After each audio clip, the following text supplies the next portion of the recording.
Hello mga te, samahan niyo ko para i-explore ang isang Filipino restaurant na matatagpuan dito sa Barcelona, Spain. Kasarap po ang pangalan ng restauranteng ito at maganda ang ambience pagkapasok mo dito.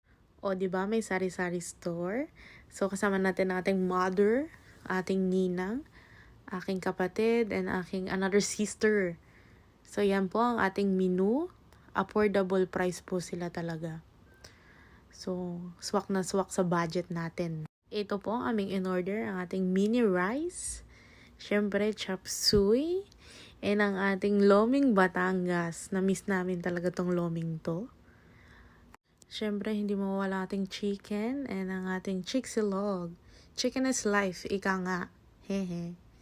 So mga te, yun na nga, kami po ay kakain na. Thank you po God sa biyayang inyong pinagkalob sa amin. At kami ay nabusog sa araw na ito.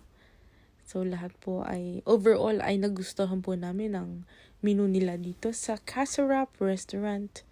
So after kumain, gusto namin po mag-postre. Ang postre po dito ay dessert. So ang napili namin ay halo-halo. Ano ba yan? Ice cream! O, cornetto siya.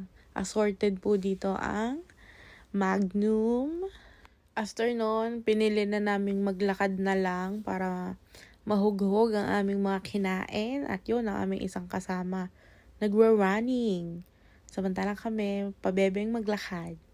So, mga te, maraming salamat and see you sa ating next vlog. Adios!